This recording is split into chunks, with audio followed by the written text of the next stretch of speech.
بسم اللہ الرحمن الرحیم۔ السلام علیکم۔ ام المؤمنین حضرت خدیجہ رضی اللہ تعالیٰ عنہ کی نماز جنازہ نہیں پڑھائی گئی، مگر کیوں؟ حضرت خدیجہ رضی اللہ تعالیٰ عنہ کی وفات کے دن رمضان ہونے کے باوجود کسی نے روزہ کیوں نہیں رکھا تھا؟ حضرت خدیجہ رضی اللہ تعالیٰ عنہ کی وفات کے سال کو عام الحزن کیوں کہا جاتا ہے؟ یہی ہماری آج کی ویڈیو کا موضوع ہوگا، اور آج ہم آپ کو ام المؤمنین حضرت خدیجہ رضی اللہ تعالیٰ عنہ کی زندگی کی ایمان افروز داستان سنائیں گے۔ حضرت خدیجہ رضی اللہ تعالیٰ عنہ وہ پہلی خاتون ہے جنہیں قرآن مجید کی روح سے سب سے پہلے ام المؤمنین ہونے کا شرف حاصل تھا۔ اس کے علاوہ ذاتی طور پر قرآن شریف میں آپ کی ایثار و قربانی کا تذکرہ ہے۔ پیغمبر اسلام صلی اللہ علیہ وآلہ وسلم سے شادی سے پہلے حضرت خدیجہ رضی اللہ تعالیٰ عنہ مکہ کی بہت بڑی کاروبار کی مالک تھی۔ آپ کی عظیم کاروان تجارت میں 80,000 اونٹ تھے، جن کے ذریعے شام، یمن، مصر وغیرہ کی طرف برابر آپ کا سامان تجارت جاتا رہتا تھا۔ شادی کے بعد آپ نے اپنا سارا مال اور ساری دولت نبی کریم صلی اللہ علیہ وآلہ وسلم کے قدموں میں ڈال دی تاکہ اسلام کی نشوونما کی کام آ سکے۔ ام المؤمنین حضرت خدیجہ رضی اللہ تعالیٰ عنہ انتہائی بافضیلت خاتون ہے۔ آپ کی والد ماجد خویل ابن اسد اور والدہ ماجدہ کا نام فاطمہ بنت زائدہ تھا۔ ان دونوں کا سلسلہ نسب آگے چل کر پیغمبر اسلام صلی اللہ علیہ وآلہ وسلم کی سلسلہ نسب سے مل جاتا ہے، اور اسی طرح آپ کی ذات گرامی حسب نسب کے اعتبار سے اس لائق تھی کہ زینت خانہ پیغمبر اسلام صلی اللہ علیہ وآلہ وسلم بن سکے۔ آپ کی ولادت 15 سال قبل از عام الفیل اور 65 سال قبل از ہجرت نبوی ہوئی۔ آپ 65 کی عمر میں وفات پائی اور مکہ کی مشہور قبرستان جنت المعلی میں سپرد لحد ہوئی۔ حضرت ابو ہریرہ رضی اللہ تعالیٰ عنہ بیان کرتے ہیں کہ حضور نبی کریم صلی اللہ علیہ وآلہ وسلم کی بارگاہ میں حضرت جبرائیل علیہ السلام آ کر عرض گزار ہوئے، یا رسول اللہ صلی اللہ علیہ وآلہ وسلم، یہ خدیجہ ہے جو ایک برتن لے کر آ رہی ہے جس میں سالن اور کھانے پینے کی چیزیں ہیں۔ جب یہ آپ کے پاس آئے تو انہیں ان کی رب کا اور میرا سلام کہیے، اور انہیں جنت میں موتیوں کی محل کی بشارت دے دیجیے جس میں نہ کوئی شور ہوگا اور نہ کوئی تکلیف ہوگی۔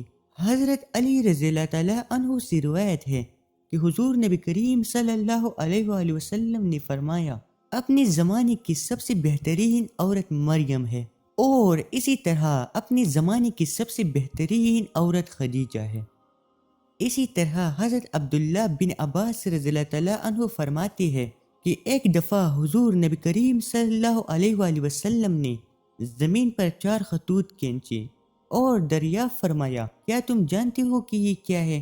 صحابہ کرام رضی اللہ تعالیٰ عنہ نے عرض کیا کہ اللہ اور اس کا رسول صلی اللہ علیہ وآلہ وسلم ہی بہتر جانتے ہیں۔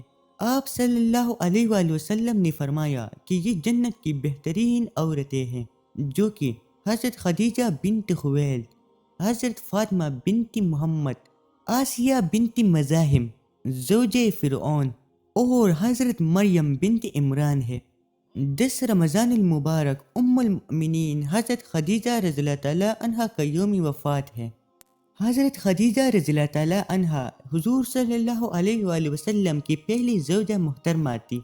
حضور صلی اللہ علیہ وآلہ وسلم کی حضرت خدیجہ رضی اللہ تعالیٰ عنہ کے ساتھ محبت کا عالم یہ تھا کہ ان کی زندگی کے دوران حضور صلی اللہ علیہ وآلہ وسلم نے دوسرا کوئی نکاح نہیں فرمایا تھا۔ حضور صلی اللہ علیہ وآلہ وسلم حضرت خدیجہ رضی اللہ تعالیٰ عنہ کے بارے میں فرماتے ہیں کہ تم سے بہتر مجھے کوئی بیوی نہیں ملی، کیونکہ انہوں نے ایمان لا کر اس وقت میرا ساتھ دیا جب کفار نے مجھ پر ظلم و ستم کی حد کر رکھی تھی۔ انہوں نے اس وقت میری مالی مدد کی جب دوسروں نے مجھے اس سے محروم کر رکھا تھا۔ اس کے علاوہ ان سے مجھے اللہ تعالیٰ نے اولاد کی نعمت سے سرفراز فرمایا۔ حضرت خدیجہ رضی اللہ تعالیٰ عنہ کے ساتھ حضور صلی اللہ علیہ وآلہ وسلم کی بے پناہ محبت تھی، لیکن کیا آپ کے علم میں یہ ہے کہ حضرت خدیجہ رضی اللہ تعالیٰ عنہا کی نماز جنازہ نہیں پڑھائی گئی تھی، کیونکہ اس وقت نماز جنازہ سمیت 5 وقت کی نماز فرض ہی نہیں ہوئی تھی۔ بالکل اسی طرح رمضان کا مہینہ ہونے کے باوجود کوئی فرد روزے سے بھی نہ تھا، کیونکہ اس وقت روزے بھی فرض نہیں ہوئی تھی۔ اسی سال رسول اللہ صلی اللہ علیہ وآلہ وسلم کے محبوب چاچا جناب ابو طالب بھی اس دنیا سے پردہ فرما گئے، اور 2 عظیم صدموں نے حضور صلی اللہ علیہ وآلہ وسلم کو بہت مغموم کر دیا۔ اسی لیے اس سال کو عام الحزن یعنی غم کا سال کہا جاتا ہے۔ حضرت خدیجہ رضی اللہ تعالیٰ عنہ کی وفات مدینہ کی ہجرت اور نماز فرض ہونے سے قبل اسی سال ہوئی جب حضرت ابو طالب کی وفات ہوئی۔ روایات کے مطابق انہیں جنت میں موتیوں سے تیار کردہ گھر ملے گا۔ حضرت محمد صلی اللہ علیہ وآلہ وسلم نے خود ان کی قبر میں اترے اور اپنے سب سے بڑے غمگسار کو دائم اجل کی سپرد کیا۔ پیارے پیغمبر صلی اللہ علیہ وآلہ وسلم کی حضرت خدیجہ رضی اللہ تعالیٰ عنہا سے 6 اولادیں پیدا ہوئی، 2 صاحبزادے جو بچپن میں انتقال کر گئے اور 4 صاحبزادیاں پیدا ہوئی۔ حضرت قاسم بن محمد حضور صلی اللہ علیہ وآلہ وسلم کی سب سے بڑی بیٹی تھی، انہی کی نام پر آپ کی کنیت ابو القاسم تھی۔ ان کی بعد حضرت زینب بنت محمد حضور صلی اللہ علیہ وآلہ وسلم کی سب سے بڑی صاحبزادی تھی۔ ان کی بعد حضرت عبداللہ بن محمد صلی اللہ علیہ وآلہ وسلم نے بہت کم عمر پائی، چونکہ زمانہ نبوت میں پیدا ہوئی تھی، اسی لیے طیب اور طاہر کے لقب سے مشہور ہوئے۔